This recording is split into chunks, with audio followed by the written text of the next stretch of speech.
Okay, let's dive into this. When you think about really extreme challenges in adventure sports, maybe your mind goes to physical stuff, right? Climbing K2, sailing solo, that kind of thing. Yeah, the usual suspects. But our deep dive today, it suggests maybe the toughest challenge isn't physical at all. It's logistical, even geopolitical. We're exploring the hunt for the world's most inaccessible waves. And we're focusing specifically on Mauritania in North Africa. I mean, this is a place defined by the Sahara, by a really complex, sometimes volatile history. So we're looking at a journey documented by John Seton Callahan and the surfEXPLORE group. Exactly. And their trip involved way more than just, checking the swell forecast. Yeah. They had to navigate things like actual landmines, military occupation, and some pretty high-stakes diplomacy. Just to get in the water. Pretty much, just for a chance to surf. And this material, it comes from a really incredible excerpt detailing that mission. You can find the full story and much more in the new book, surfEXPLORE, Discovering New Surfing Locations Worldwide. It's by John Seton Callahan and published by Schiffer Publishing. Right. So our mission today, really, is to unpack why.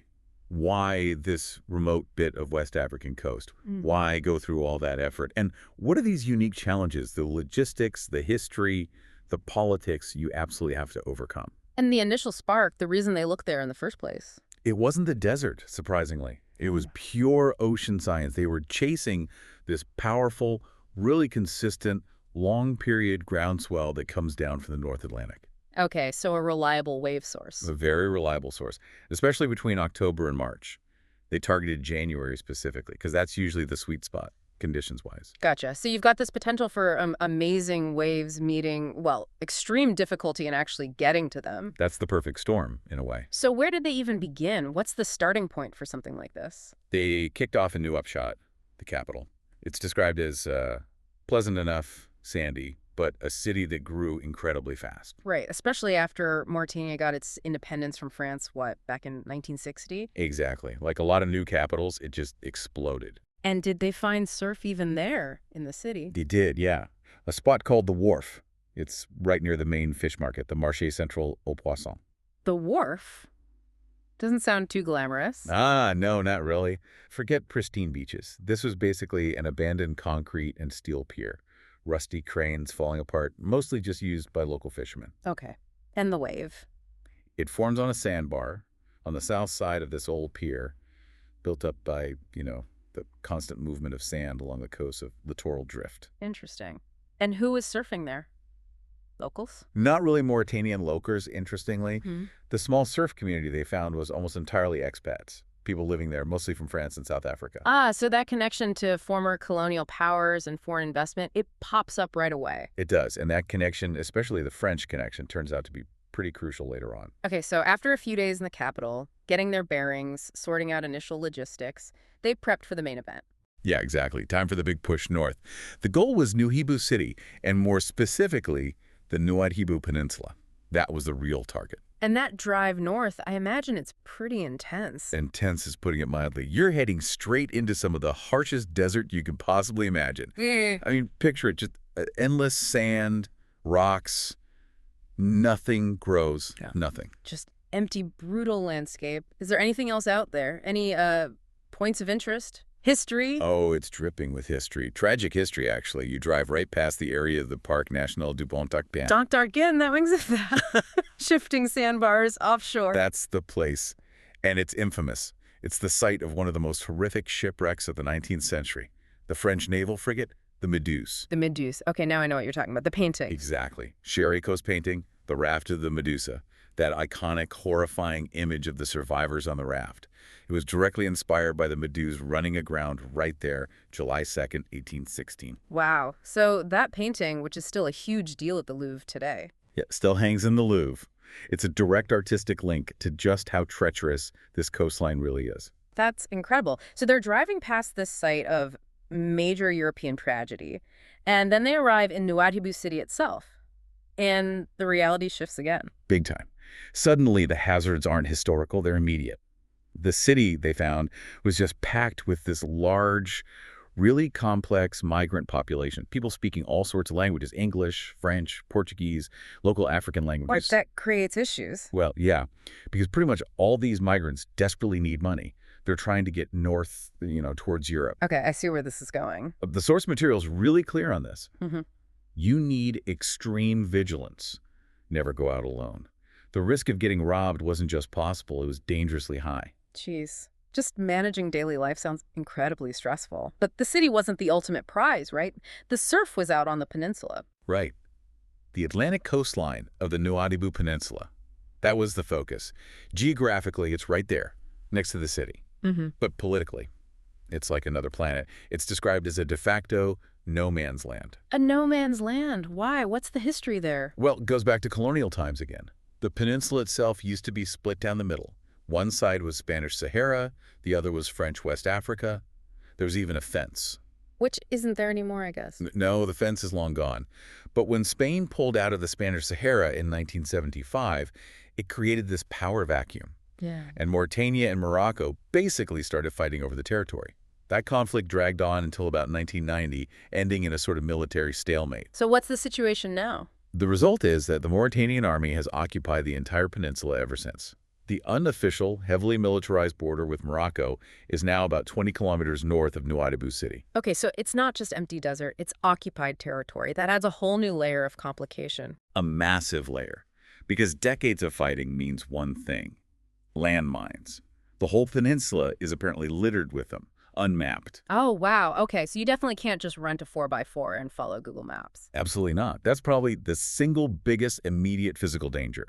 Finding a driver who really, really knew the area and, crucially, knew where not to drive wasn't just helpful, it was life or death essential. So they found a driver who knew the minefields. Thankfully, yes. But he told them, look, getting access isn't guaranteed. You need permission. Permission from who? There's no tourist office out there, I'm guessing. No. Permission from the top guy on the ground. The Commandante of the Mauritanian Army garrison stationed out on the peninsula. Right. The military commander. And this becomes the biggest hurdle. Persuading these soldiers who have zero standard procedure for dealing with, surfers wanting to explore an active minefield. That was the real challenge. How did that first encounter go down? Tentative approach. Not exactly. The morning after they got set up near the peninsula, a patrol found them immediately. They were basically escorted at gunpoint to meet the Commandante. At gunpoint? Seriously? Yep. They ended up in these abandoned, crumbling buildings from the old Spanish colonial settlement, La Guera. That's where the Commandante had his base. Sounds intimidating. Well, the account says the soldiers were actually pretty friendly, allowed them the formalities, but the AK-47s they were carrying looked very, very well used. A clear reminder of who was in charge. And the negotiation itself. Tricky. Very tricky, especially because of the language barrier.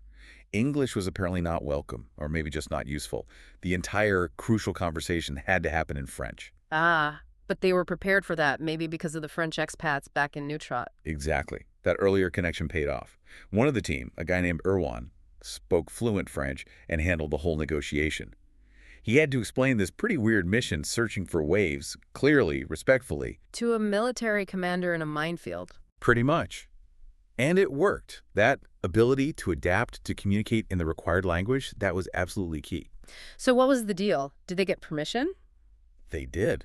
The Commandante actually welcomed them, surprisingly, but with one very strict, non-negotiable condition. Which was? They had to check in every single morning, drive back to the garrison, find him, and tell him exactly where they planned to go that day. No exceptions. Wow. Constant monitoring. Absolutely. And that's maybe the biggest takeaway for anyone doing this kind of high-risk exploration. You don't argue with the local authorities. Yeah. Especially the ones with the guns. They make the rules. Your job is just to understand them and follow them immediately, respectfully. Makes sense. So access granted under strict supervision. Did they finally get to the waves? They did. And this is where the payoff starts. A few days later, they're surfing near El Castello. It's an old Spanish fortress out there, and it guards this really nice right-hand point break. Works on the big winter swells.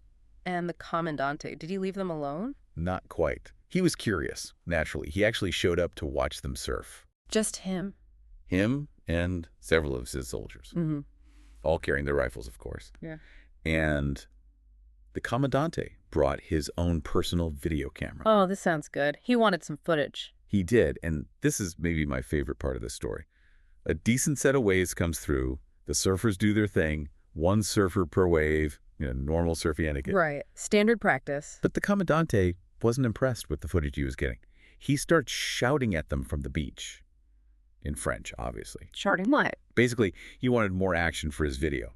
He wanted everyone Yeah. to catch the same wave at the same time. He ordered a party wave. He ordered a party wave. A military command for a party wave. Classic. What did they do? They didn't even hesitate. Next set wave, 4 of them just paddled and took off together. The ultimate command performance party wave. And the Commandante. Delighted. Got a spectacular shot, exchanged some pleasantries in French, and then headed off. Mission accomplished for him and for them. That's amazing. Compliance over ego saved the day. Totally. Mm.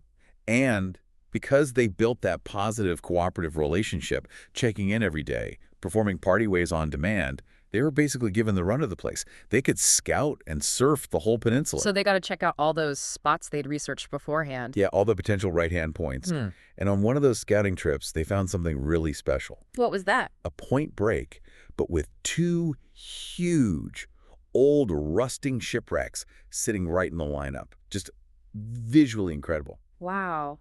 Does a spot like that work often? No, they realized it needed very specific conditions.